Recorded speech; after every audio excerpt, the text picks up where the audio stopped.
Assalamualaikum warahmatullahi wabarakatuh.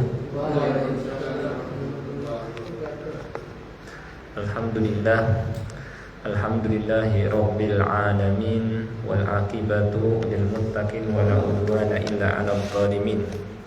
Asyhadu an la ilaha illallah al-malikul haqqul mubin, wa asyhadu anna Muhammadar Rasulullah shadiqul wa'dil amin. Allahumma salli wa sallim ala nabiyyina Muhammad wa ala alihi wa sahbihi ajma'in, amma ba'd. Pertama-tama kita panjatkan puja dan puji syukur kehadirat Allah Subhanahu wa taala atas segala nikmat yang terus Dia limpahkan kepada kita semua, terutama adalah nikmat Islam, juga nikmat taufik dimudahkan kita oleh Allah Subhanahu wa taala untuk melangkahkan kaki kita menuju rumahnya, melaksanakan salah satu perintahnya, yaitu salat maghrib berjamaah. Salawat dan salam tidak lupa kita sampaikan kepada Nabi kita, Nabi Muhammad sallallahu alaihi wasallam, kepada keluarganya, para sahabatnya, dan orang-orang yang mengikutinya hingga hari kiamat. Seperti biasa, pada malam Sabtu kita mempelajari tafsir Al-Quran, dan kalau tidak salah kita sudah sampai pada ayat ini sudah, kalau tidak salah terakhir itu kita sampai berapa Pak? Ini kali ya, wa in kuntum sudah ya? Tadi sekarang wa basyiril ladina amanu kalau tidak salah. Ini kali ya, ayat 25. Kita baca dulu, bisa diikuti setelah saya baca. Setelah selesai satu ayat. A'udzu billahi minasyaitonir rajim.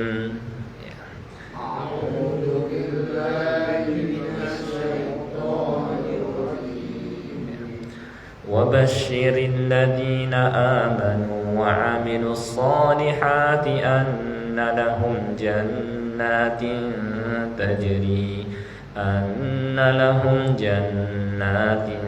tajri min tahtiha al-anhar kullama ruziqu minha min thamaratir rizqan qalu hadha alladhi ruziqna min qablu wa utu bihi mutashabiha wa lahum fiha azwajun mutahharah wa hum fiha khalidun.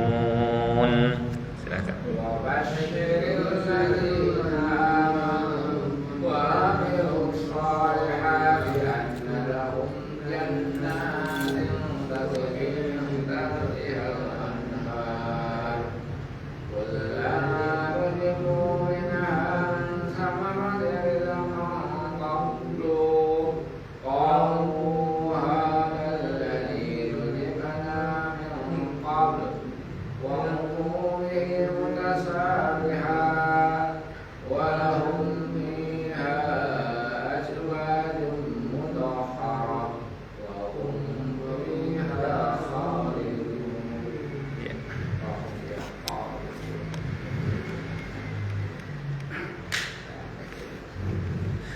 Inna Allah la yastahi an yadriba mathalan ma ba'udatan fama fawqaha fa amma alladhina amanu faya'lamuna annahu al-haqqu min rabbihim wa amma alladhina kafaru fayaquluna madha arada Allahu bihadha mathala يضل به كثيرا ويهدي به كثيرا وما يضل به إلا الفاسقين.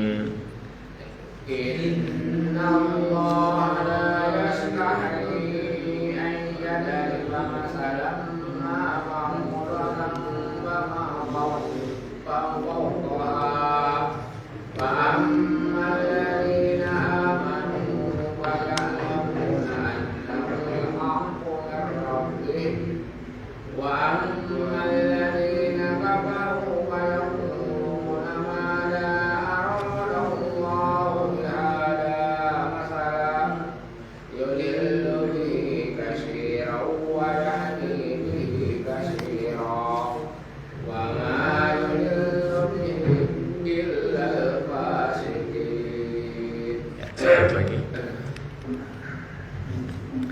الذين ينقضون عهد الله من بعد ميثاقه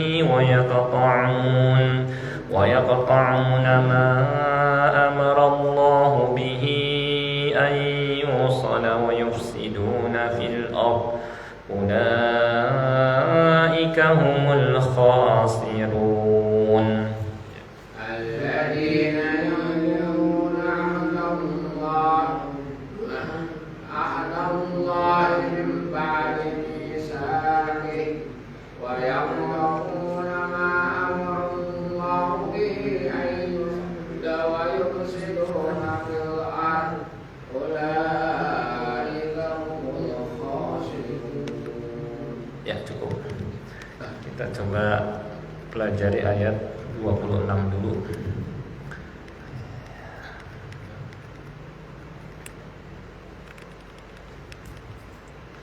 Ya. Setelah sebelumnya Allah Subhanahu wa taala menyebutkan tentang neraka. Ya. Muiddat lil kafirin, yang diperuntukkan untuk orang-orang yang kafir, ya. Maka pada ayat ini Allah Subhanahu wa taala menyebutkan surga dan penghuninya, ya, serta kenikmatan yang diperoleh penghuninya, agar manusia termotivasi untuk berusaha masuk ke dalam surga dan mengerjakan amalan yang bisa memasukkan ke dalam surga. Juga setelah sebelumnya ditarhib, diperingatkan terhadap neraka, agar seseorang menjauhi amalan yang bisa mengantarkan ke neraka. Ya. Di ayat ini Allah Subhanahu wa taala berfirman, "Wa basyiril ladina amanu." Sampaikanlah kabar gembira kepada orang-orang yang beriman. Ya, beriman kepada yang wajib diimani, kepada Allah, malaikatnya, kitab-kitabnya, nabi dan rasul, ya, hari akhir, takdir.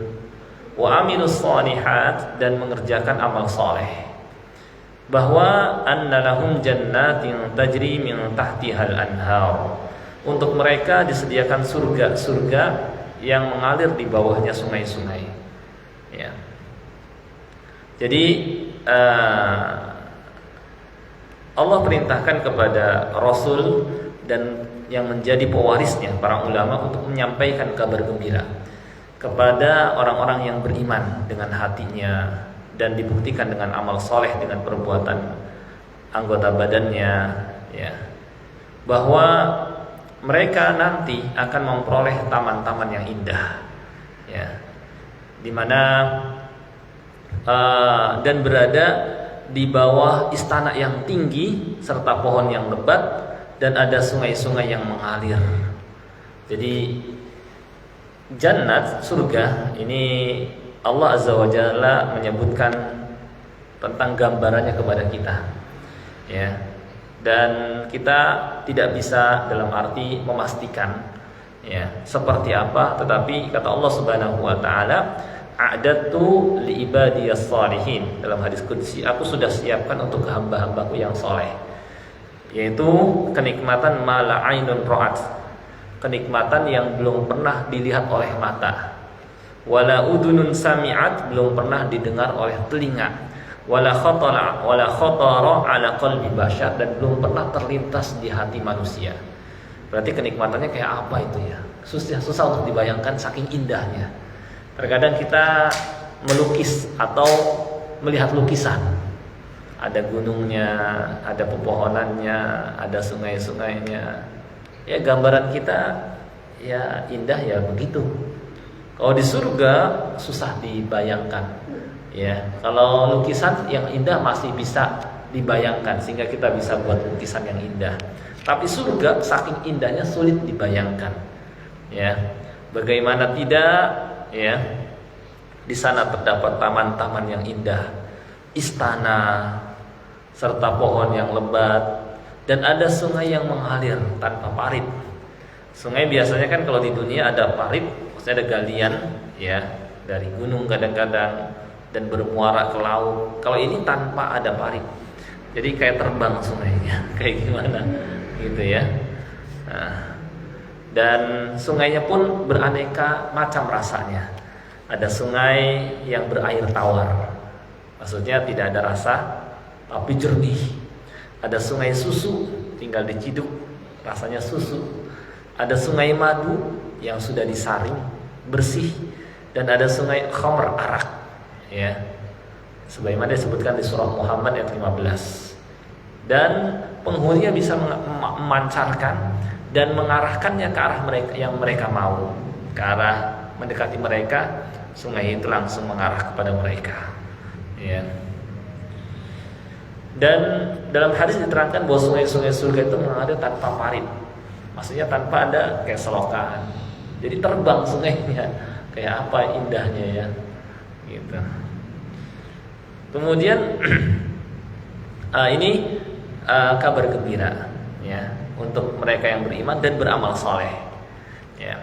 Kemudian amal yang baik, kenapa disebut dengan amal yang soleh?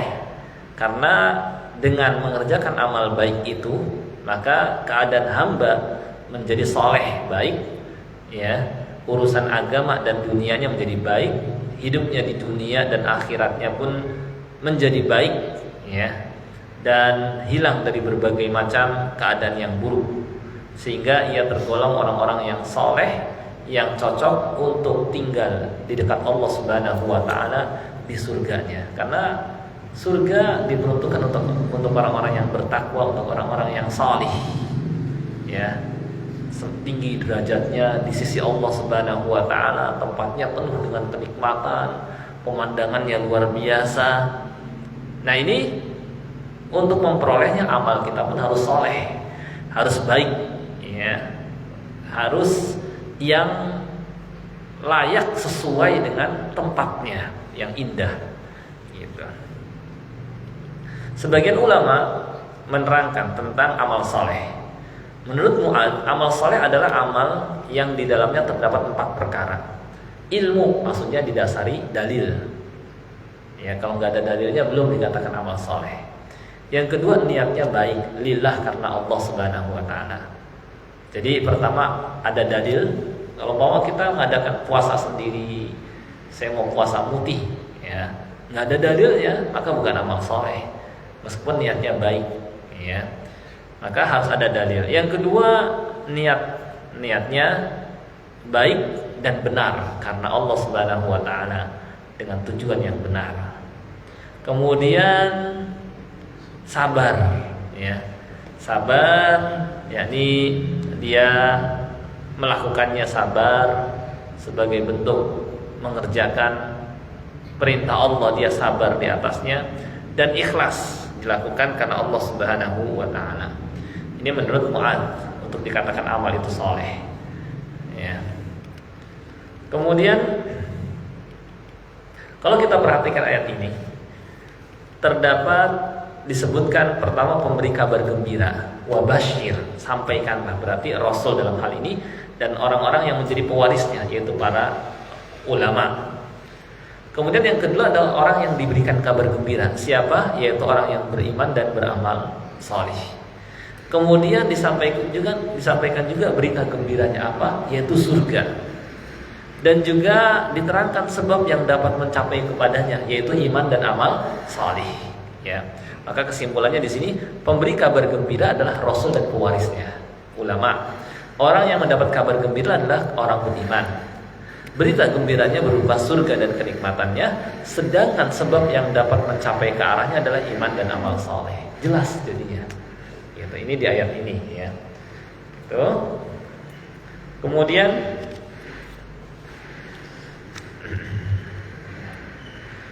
keadaan penghuninya bagaimana? Kata Allah Subhanahu wa Ta'ala, kullama ruziku minha, setiap kali mereka mendapatkan rezeki, ya, berupa buah-buahan dari surga, ya, mereka berkata, hadzal ladzi ruzikna min qabl, ini adalah rezeki yang kami juga sama dulu diberikan seperti ini dulu, yakni ketika di dunia.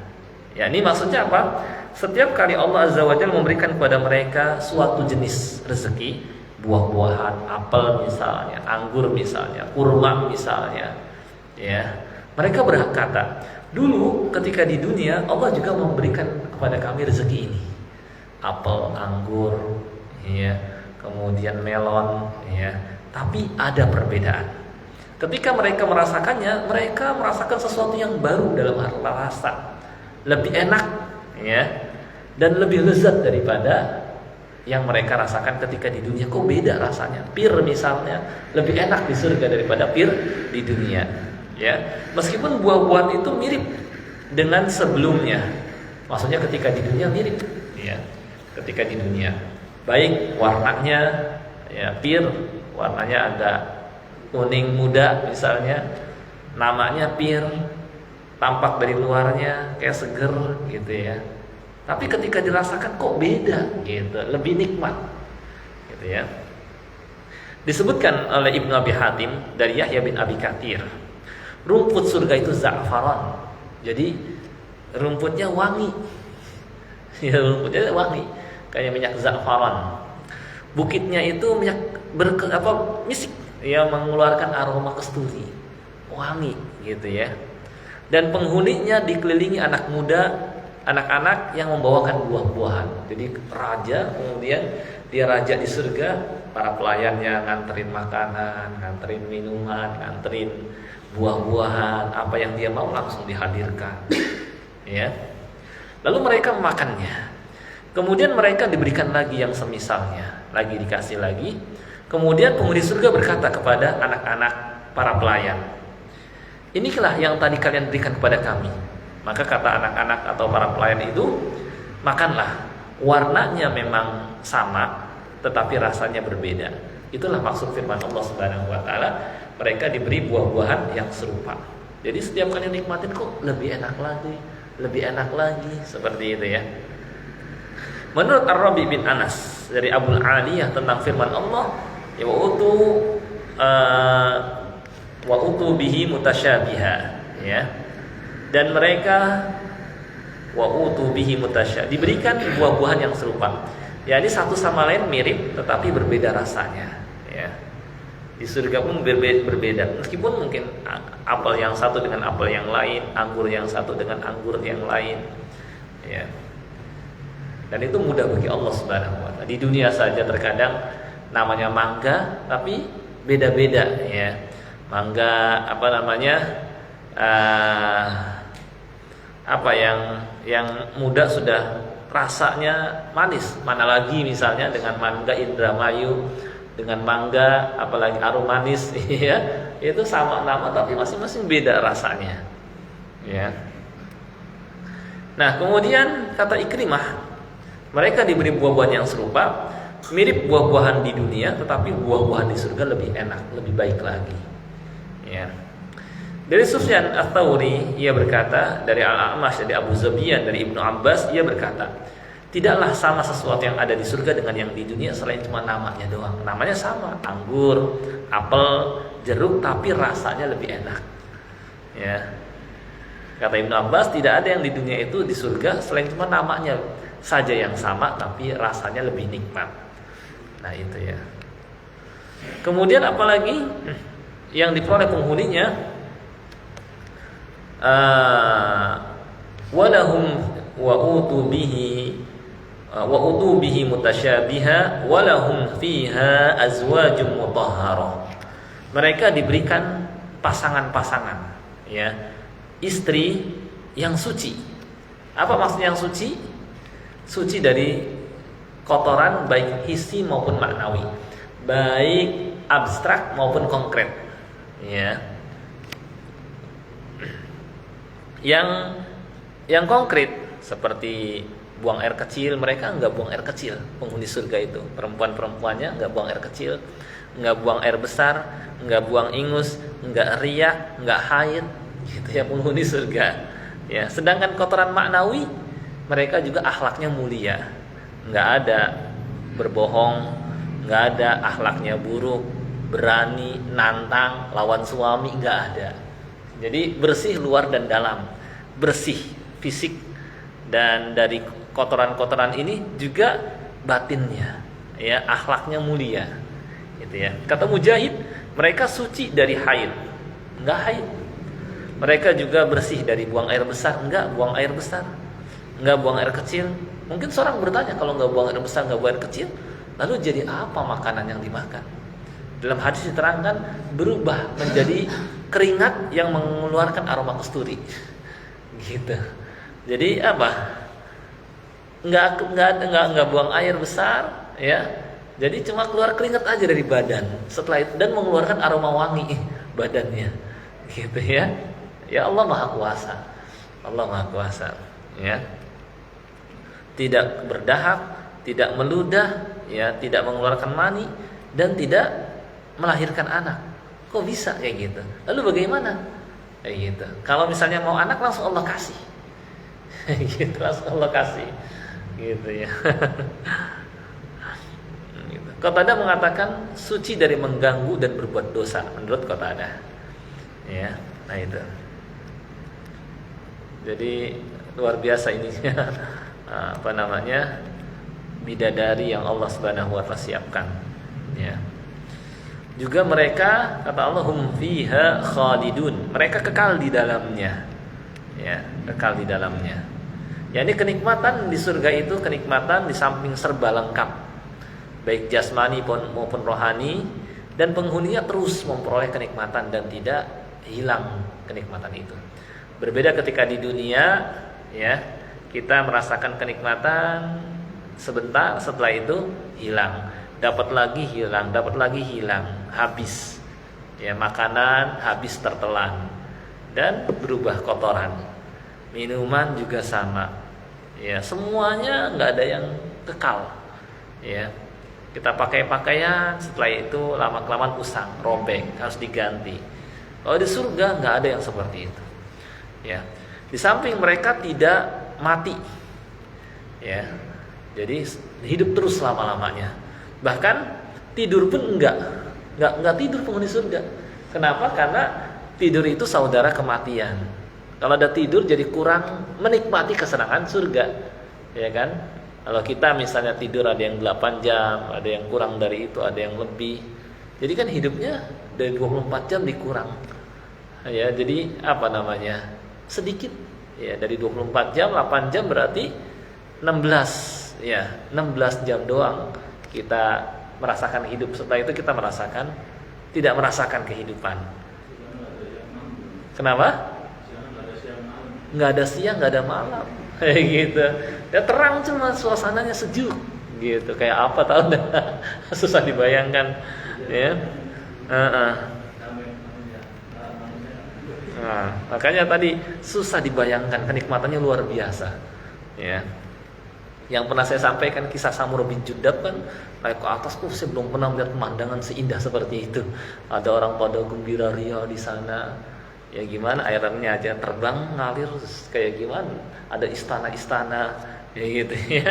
Kadang-kadang kalau kita ngelihat lukisan atau mungkin ada orang buat gambar kartun dengan indah gitu penampilannya, kita aja masih bisa kebayang indah. Tapi ini udah sulit dibayangkan. Tapi ada, Allah Maha Kuasa. Ya.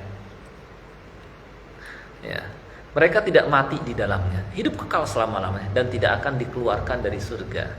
Udah, Allah udah ridho selama, nggak akan murka lagi.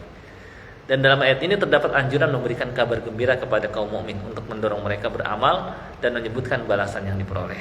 Ya. Dengan begitu mereka ringan dalam beramal soleh karena mendapatkan motivasi terus. Ya. Kabar gembira yang paling besar bagi seorang adalah ketika diberikan taufik, dibantu oleh Allah Subhanahu wa taala untuk beriman dan beramal soleh. Ini merupakan awal kabar gembira dan asalnya. Setelahnya kabar gembira ketika meninggal akan diberikan kabar gembira. Yani orang yang beriman dan beramal soleh dimudahkan oleh Allah Subhanahu wa taala beramal soleh. Ketika akan meninggal, ketika hidup saja sudah disampaikan kabar gembira dengan firman Allah ini, berikan kabar gembira. Yang kedua, ketika akan meninggal dunia, malaikat datang hendak mencabut nyawanya, dikasih kabar gembira dulu. Ya ayyatuhan nafsul mutmainnah, wahai jiwa yang tentram. Udah tanda ini, ya dia bakal istirahat setelah capek hidup di dunia penuh dengan penderitaan, masalah dan lain sebagainya. Memang sih ada nikmatnya, cuma sebentar. Ya, kita kadang-kadang jalan-jalan, ya kok setelah itu balik aja, cepet banget gitu terasanya. Maksudnya ya berangkatnya doang terasa nikmat, sampai sana cuma sebentar, setelah itu balik lagi makan perjalanan kita ke puncak misalnya. Kadang-kadang kan saya misalnya ngajak rihlah sekolah, anak-anak sekolah, perjalanannya enak, sampai sana mungkin cuma sebentar, setelah itu besoknya balik lagi sebentar doang, setelah itu kerja lagi. Sama-sama seperti itulah kehidupan dunia, sebentar ya, nggak terus seneng-seneng gitu ya. Nah ini kalau udah istilahnya orang beriman ketika akan meninggal dunia dikasih kabar gembira, sehingga ruhnya keluar dari jasadnya itu dengan gampang, seperti air dikeluarkan dari teko, ngalir gampang gitu ya. Kemudian dikubur pun dia istilahnya nyaman gitu ya. Kuburnya dilapangkan, diberikan cahaya ya, menjadi salah satu taman surga gitu. Dan kita minta kepada Allah Subhanahu wa taala dimasukkan ke dalamnya, amin ya. Dari ini kita dapat menarik kesimpulan, di antaranya adalah keutamaan beriman dan amal soleh, di mana inilah sebab untuk meraih surga. Iman dan amal soleh harus dijaga.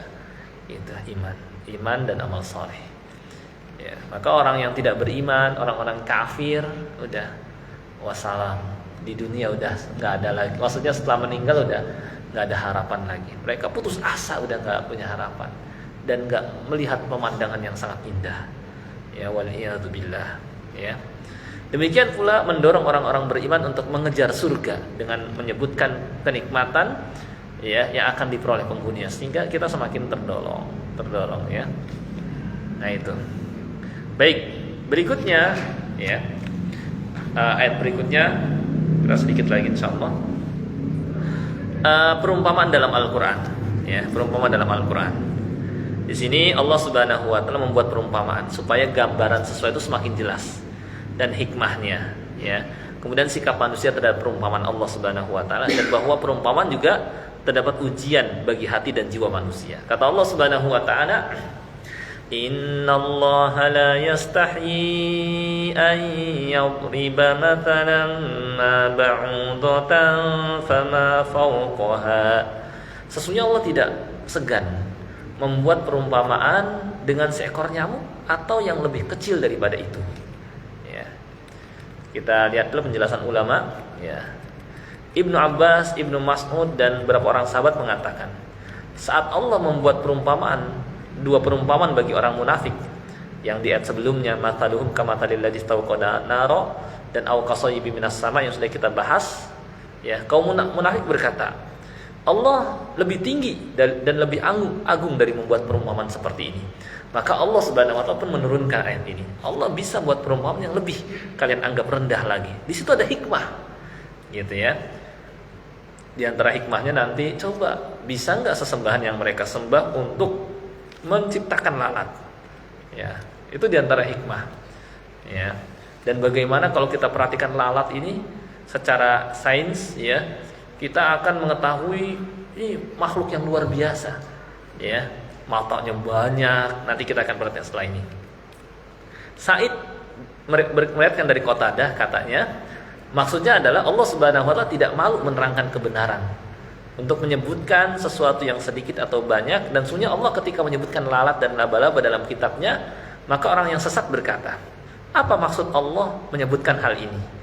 Maka Allah pun menurunkan ayat di atas. Jadi ayat di atas turun berkenaan dengan orang-orang kafir nganggap kok Allah pakai buat perumpamaan dengan lalat, dengan laba-laba. Mereka akalnya nggak berpikir panjang. Padahal ada hikmah di balik itu semua. Nah sekarang kita lihat tentang lalat ya. Cuma sebelum ke situ, di sini masih ada pengantar ya. Allah tidak segan membuat perumpamaan dengan seekor nyamuk atau yang lebih kecil daripada itu. Ya. Yakni ini menunjukkan sebagai perumpamaan terhadap lemahnya berhala yang mereka sembah selain Allah. Ya. Di mana di surah Al-Hajj ayat 73 diterangkan bahwa berhala-berhala yang mereka sembah itu ya, itu tidak dapat menciptakan seekor lalat yang kecil saja nggak bisa, apalagi menciptakan makhluk yang besar, manusia ya, kemudian bulan, matahari, bintang ya. Di samping keadaan mereka pun lemah. Ketika ada yang coba ngambil, nyakiti ngerusak, mereka nggak bisa berbuat apa-apa. Dan saking lemahnya sesembahan selain Allah, berhala-berhala, meskipun mereka bareng-bareng berkumpul, ya karena benda mati, mereka nggak bisa menciptakan lalat. Ya. Dan di dalamnya juga menggambarkan kelemahan berhala-berhala yang dijadikan oleh orang-orang musyrik sebagai pelindung, seperti lemahnya sarang laba-laba. Ya.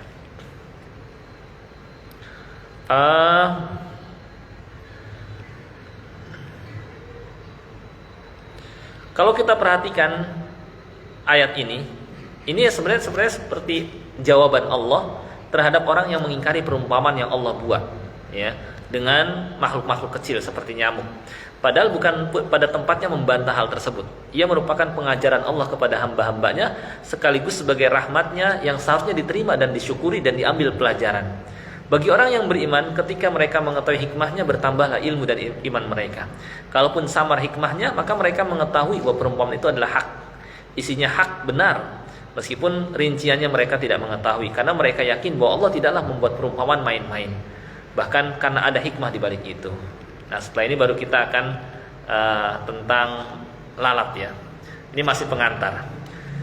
Ar-Rabi bin Anas mengatakan tentang ayat di atas. Ini adalah perumpamaan Allah terhadap dunia, bahwa nyamuk hidup, ya, ketika masih lapar, dan ketika telah gemuk ia mati. Keadaan nyamuk seperti itu. Ketika lapar dia hidup, ya. Dia menyedot darah. Setelah kenyang mati, gitu ya. Demikian pula mereka yang dibuat perumpamaan dalam Al-Qur'an ini. Ketika mereka telah puas dengan dunia, maka Allah hukum mereka. Bisa juga seperti itu. Ini menurut Ar-Rabi bin Anas. Kemudian dia membacakan ayat. Jadi orang kafir begitu kan, ketika telah senang bergelimang dengan kenikmatan dunia, Allah kasih hukuman, Allah kasih musibah. Seperti nyamuk. Bisa juga seperti itu. Nyamuk ketika telah nyedot, dia nggak tahu, kita ngawasin, plok gitu, langsung mati. Bisa juga seperti itu. Ya. Dan perumpamaan termasuk metode mengajar. Dengan perumpamaan segala sesuatu semakin jelas. Misalnya kita buat perumpamaan orang yang mengejar dunia dengan orang yang mengejar akhirat adalah seperti orang yang menanam rumput dengan orang yang menanam padi. Orang yang mengejar dunia seperti orang yang menanam rumput, ya, tidak tumbuh padi. Tapi orang yang menanam atau mengejar akhirat seperti orang yang menanam padi, akan ikut tumbuh juga rumput. Jadi dia dapatkan dunia dan akhirat. Tapi orang yang mengejar dunia, dia nggak dapatkan akhirat, hanya rumput saja. Tapi orang yang mengejar akhirat seperti menanam padi, ikut pula dapetin rumput, ada rumputnya. Dapat double gitu ya. Nah, itu kan contoh perumpamaan. Nah, itu faedah perumpamaan. Nah, sekarang ada apa dengan nyamuk sehingga Allah kasih perumpamaan, dan bagaimana maha kuasanya Allah? Menurut penelitian ahli biologi, ya, mereka coba memperbesar dengan alat pembesar kayak mikroskop itu, dibesarkan sampai 400 kali pembesar, ya. Ternyata di kepala hewan ini terdapat 100 mata, ya, gitu. Nah, kalau diperbesar pakai pembesar, diteliti, itu ada 100 mata kecil, tapi matanya ada 100. Ya. Di mulutnya terdapat 48 gigi. Ya, 48 gigi. Kita cuma berapa belas ya? Ini 48. Dan di dadanya terdapat 3 jantung. Itu ya. Masing-masing jantung terdapat 2 atrium, 2 bilik, dan 2 katup. Yang cukup mengejutkan, berat nyamuk yang diteliti hanya 0,001 gram, ya. Selain anatomi susunan badan yang begitu rumit, tapi Allah berkuasa. Kecil tapi di dalamnya ada matanya 100, giginya 48, 3 jantung, kecil gitu ya. Nyamuk juga memiliki perangkat canggih untuk menyedot darah, ya. Nyamuk punya alat pendeteksi darah, ya. Selain itu, nyamuk punya alat pencair darah dan pembius manusia, ya. Nah, belalai nyamuk juga memiliki 6 pisau, 4 buah pisau untuk membuat luka berbentuk segi 4, sedangkan 2 pisau untuk membentuk lubang sesuai tabung penghisap darah. Ini kan rumit sekali anatomi tubuhnya. Tapi Allah berkuasa, Maha Suci Allah, Maha Kuasa. Coba bisa nggak berhala itu bikin kecil tapi ada sampai matanya 100, giginya 48, kecil sekali gitu ya. Adalah kecil nyamuk gitu ya, tapi subhanallah. Ini setelah dibesarkan 400 kali kelihatan ada sampai seperti itu. Ya. Saking rumitnya anatominya, tapi Allah berkuasa gitu. Ya. Manusia bikin robot harus dikendaliin terus, nggak bisa dilepas. Ya kan? Dikontrol, di remote gitu. Tapi kalau Allah udah lepas, sudah terbang ke sana kemari gitu. Ya. Nah, adapun orang-orang yang beriman, maka mereka yakin bahwa perumpamaan itu benar dari Tuhan mereka, Rabb mereka. Jadi mereka mengetahui hikmah yang Allah Ta'ala membuat perumpamaan dengan makhluk-makhluk yang kecil atau dengan yang besar. Ya. Tetapi mereka yang kafir berkata, ya, sambil membantah dan mengolok-olok, ya. Oh, ini saya berarti kecepatan, ini kelambatan jamnya kayaknya ya. Nah, berarti ya sedikit lagi udah terakhir ini. Ya, Allah. Ini.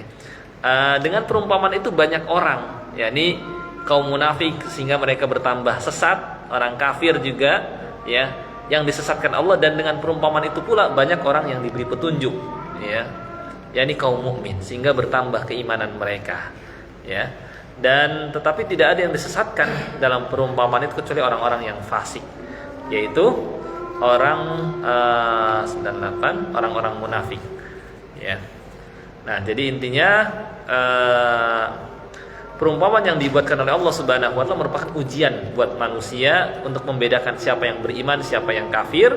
Dan dengan perumpamaan itu ada yang disesatkan Allah karena olok-olokan mereka dan tidak ngambil pelajaran, dan ada juga yang semakin bertambah kuat iman dan keyakinannya. Ya, orang disesatkan karena keingkarannya dan tidak mau memahami petunjuk Allah. Dan Allah tidak menzolimi seorang pun, karena tidak ada yang dijauhkan dari yang hak kecuali karena perbuatan yang keluar dari ketaatan kepadanya, dan karena mereka tidak cocok memperoleh hidayahnya sesuai dengan kebijaksanaannya. Baik, saya kira ini tafsir surah Al-Baqarah ayat 26 sedikit, yang penting kita sudah ada gambaran maksudnya. Ada banyak hikmah dari nyamuk, kenapa Allah jadikan perumpamaan. Ya, makhluk yang rumit anatominya, tapi Allah berkuasa. Sekarang coba berhala-berhala berkumpul, bisa nggak mereka membuat seperti nyamuk? Baik, saya kira ini yang bisa kita pelajari. Mudah-mudahan kita istiqomah terus mempelajari kitabnya Al-Quranul Karim, sehingga kita dapat mengamalkan dalam kehidupan sehari-hari. Oh, iya, silakan sebelum ditutup. Kita sendiri itu kan hidup sehari, rambut kita aja panjang kita nggak terasa. Betul. Kita panjang nggak terasa. Betul. Betul. Jadi dalam Al-Quran, betul. Betul. Nah, kata Allah, wa fi anfusikum, pada diri kita pun sebenarnya ada banyak tanda-tanda kemahakuasaan Allah. Betul. Pada diri kita pun sama, terdapat banyak kekuasaan Allah, tapi kita kadang-kadang nggak ngambil pelajaran, gitu. Ya, baik. Sampai di sini mungkin kita tutup dengan doa kafaratul majlis. Subhanakallahumma bihamdika.